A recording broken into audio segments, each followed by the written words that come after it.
keep us in the company of the righteous in this world. May Allah subhanahu wa ta'ala raise us amongst the righteous on the day of Qiyamah. May Allah subhanahu wa ta'ala fill our lives with mercy and rahmah, as all of us are in the need of the rahmah and the mercy of Allah subhanahu wa ta'ala. This is a portion of an ayat of the Quran from the 25th juz. This is the 25th sipara. This is the 43rd surah, which is known as Surah Az-Zukhruf. And this is verse number 32, part of the verse number 32. And Allah subhanahu wa ta'ala in this portion of this ayat of the Quran mentions to us and says, نَحْنُ قَسَمْنَا بَيْنَهُمْ مَعِيشَتَهُمْ فِي الْحَيَاةِ الدُّنْيَا. Allah subhanahu wa ta'ala uses the word nahnu, which means we. And this is a whole different topic to itself, is that there are certain places where Allah subhanahu wa ta'ala uses the word I, and there are certain places where Allah subhanahu wa ta'ala uses the word we. And what is the difference between that? This is a little bit more complicated, so we'll keep it for another time. So Allah subhanahu wa ta'ala mentions, نَحْنُ قَسَمْنَا بَيْنَهُمْ مَعِيشَتُهُمْ فِي الْحَيَاةِ الدُّنْيا. It is we, Allah subhanahu wa ta'ala says, who have divided or distributed amongst them their livelihood in this world. Allah subhanahu wa ta'ala says, it is Allah subhanahu wa ta'ala who has divided the livelihood of the people between them in this world. And then further goes, وَرَفَعْنَا بَعْضُهُمْ فَوْقَ بَعْدٍ دَرَجَاتٍ.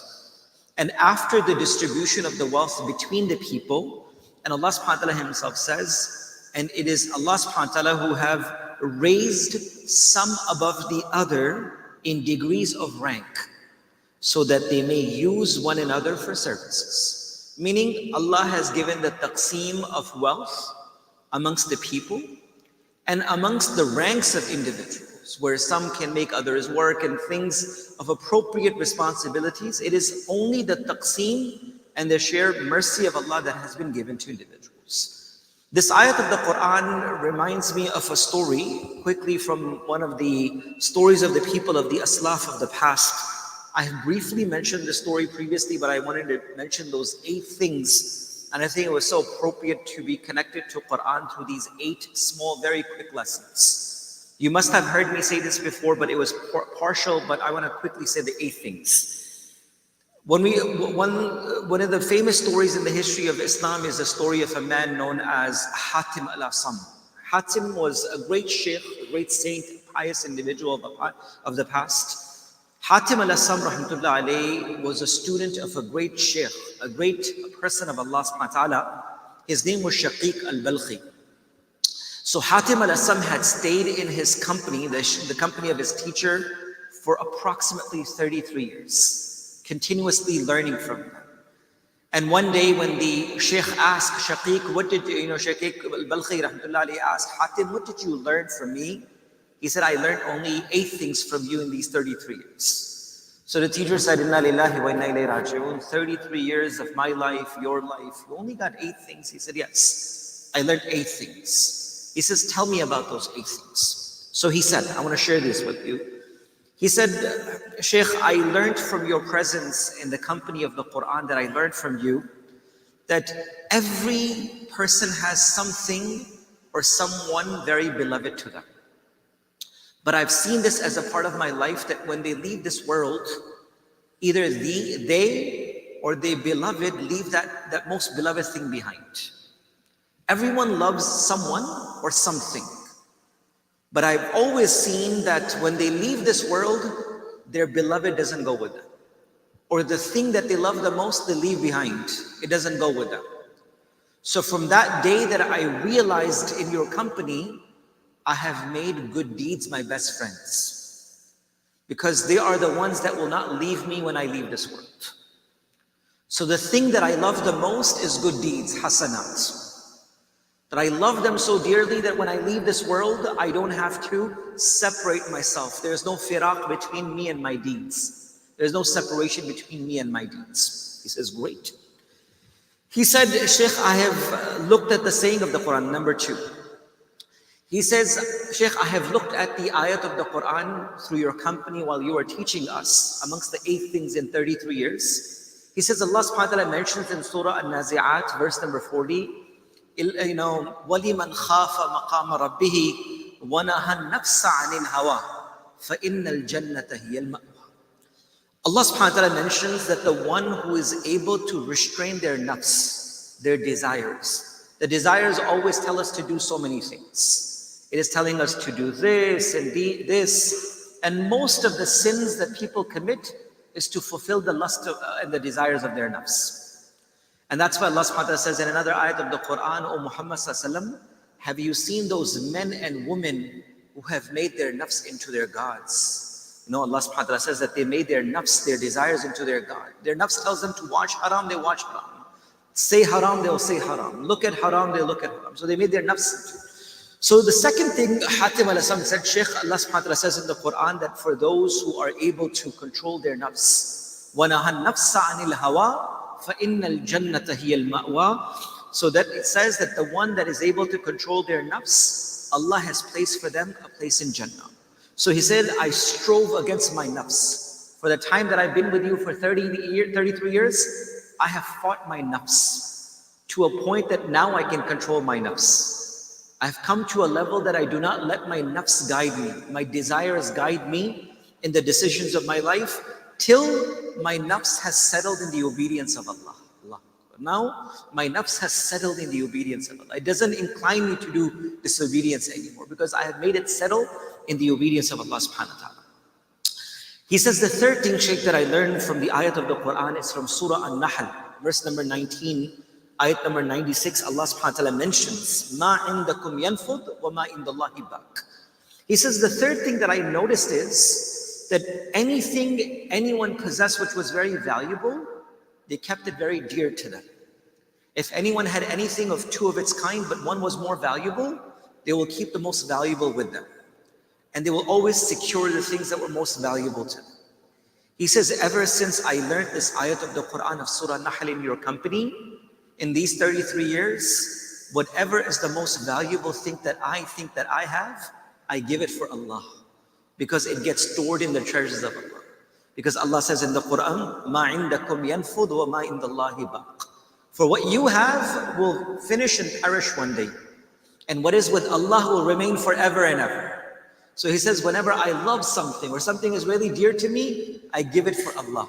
Because I know it's stored forever in the treasures of Allah subhanahu wa ta'ala. That's number 3. Number 4, he says, I saw that people in life that I am surrounded with, they always return to either wealth, lineage, nobility, and all the things of this world to find excellence and honor.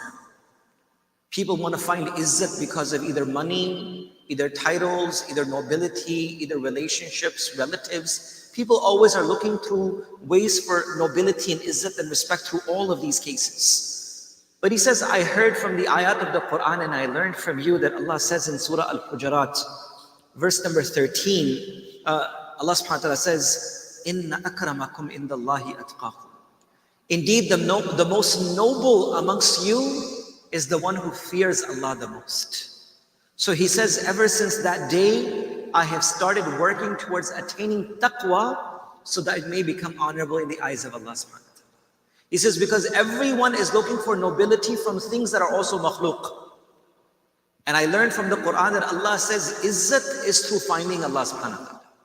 So he said, I started looking towards taqwa and attaining taqwa so that I can truly find the excellence. He says the fifth thing I seen, and this is this ayat of the Quran, which I just recited for you. He said, I saw in this world, the fifth thing is that people have envy, jealousy, hasad. Brother is taking the life of a brother. Mothers and children and sons and daughters and relatives don't want to see each other's faces because of envy, greed, and jealousy. And the reason is that someone has something and the other does not. And he says, I heard in the ayat of the Quran, in Surah Zukhruf, Surah number 43, verse number 32, this ayat of the Quran, Allah subhanahu wa ta'ala says, نَحْنُ قَسَمْنَا بَيْنَهُمْ مَعِيشَةً. It is Allah subhanahu wa ta'ala directly who has distributed whatever you have in your life. It's only the distribution and the taqseem of Allah. So he says, ever since I realized, I stopped having jealousy, greed, and envy for anyone, because I know whatever anyone has, it's the taqseem of Allah. How can I ever feel bad about someone having something when I know that Allah gave that person that? So I stopped having envy and jealousy. I don't. He says the sixth thing is that I saw that in this world, people always have enemies. People fight, people keep hatred, people have enemies as, relatives and friends, and they always keep people as enemies. But he says their hearts are always occupied of the hatred of others. He says, I heard in the ayat of the Quran, Allah says in Surah Fatir, Surah number 35, verse number 6, Allah subhanahu wa ta'ala says, Inna shaytana lakum aduwwun fattakhidhuhu aduwwa. He says, indeed, shaitan is your only enemy, and keep him as your enemy. He said, I got no enemies. I have no hate for anyone except for shaitan. Because I know it's the evil of shaitan that leads the people towards the wrong. Yes, you can dislike the actions of individuals, but people make mistakes. But he says, my only enemy is shaitan from that time. And then he goes further and says that the seventh thing is that he said, Sheikh, in your company, I've seen that people humiliate themselves. Meaning people do tadleel of their own self by earning wealth and money from others, asking people for wealth, asking people for money. So he says, in pursuing of money and wealth and provision, I've seen that people humiliate themselves. So I looked at the ayat of the Quran, and Allah subhanahu wa ta'ala says in the Quran, in Surah Hud, chapter 11, in verse number 6, Allah subhanahu wa ta'ala says, وَمَا مِن دَابَّةٍ فِي الْأَرْضِ إِلَّا عَلَى اللَّهِ رِزْقُهَا. Whatever walks and crawls and moves on the face of this earth, their risk is with Allah subhanahu wa ta'ala. So he says, so I concentrated on what is due to him, meaning Allah subhanahu wa ta'ala, for me, and I left what was due to me from him. He said, I started fulfilling my responsibility and I left that, what I thought was my responsibility. And Allah subhanahu wa ta'ala took care of his responsibility. Allah says in the Quran, that whatever walks and crawls on the face of this earth, it is my responsibility that I provide risk for them.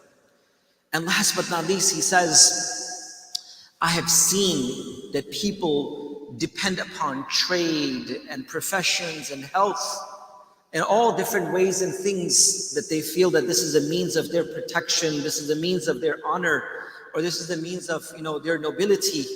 But he says, I've seen that Allah subhanahu wa ta'ala says in the ayat of the Quran, that the one who keeps Allah subhanahu wa ta'ala as the absolute tawakkul and trust, Allah will make all things easy for them. Allah subhanahu wa ta'ala will make for them ways that a person cannot even imagine. That Allah will be enough for them. That Allah subhanahu wa ta'ala mentions in the surah of the Quran, chapter 65, verse number 3, and whoever puts his trust in Allah, فَهُوَ حَسْبُهُ, Allah will be enough for that individual. So he says, I have turned away from all trust on makhluk, and I have put my trust in Allah subhanahu wa ta'ala. Shaykh Shaqiq al-Balkhi rahmatullah alayhi, after hearing these 8 things, he said, O Hatim, may Allah give you barakah in your life. For the books that were sent in the past, and all the teachings of the Quran, you have gathered the entire ulum in these 8 things. So subhanAllah, brothers and sisters, Quran is a way of life for us. The Quran is a means of guidance for all of us. The Quran is a means of hidayat for the humanity. And every single ayat and every single portion of the Quran is leading us towards the path to finding the closest of Allah subhanahu wa ta'ala. So just wanted to share this quickly with us, that if we were to introspect deeply and to listen to the ayats of the Quran, how much our lives could change. So let's go back to only this one ayat of the Quran because of the lack of time. This ayat of the Quran is from the 25th Sipara, the 25th Juz. This is the 43rd surah in the order of recitation, Surah Zukhruf. This is verse number 32, portion of verse number 32. And Allah subhanahu wa ta'ala says, نَحْنُ قَسَمْنَا بَيْنَهُمْ مَعِيشَتَهُمْ فِي الْحَيَاةِ الدُّنْيَا وَرَفَعْنَا بَعْضُهُمْ فَوْقَ بَعْضٍ. Allah subhanahu wa ta'ala says, it is Allah Himself who does taqseem and distribution of the wealth and the livelihood of yours in this world between people. And He gives some the darajat and the honor upon the others. And this is all the taqseem of Allah subhanahu wa ta'ala. And if we keep this in front of us, hasad, jealousy, bughd, hatred from others will slowly go away from our lives, and we will become content with what Allah has given us. And one of the greatest blessings of Allah, I'll conclude with this statement, one of the greatest blessings of Allah subhanahu wa ta'ala is that Allah gives you sukoon and comfort in what you have in your life. If Allah gives you sukoon and comfort for what you have in this life at this moment, you are the most blessed person on the face of this earth. if you are radi with what Allah has given you at this moment.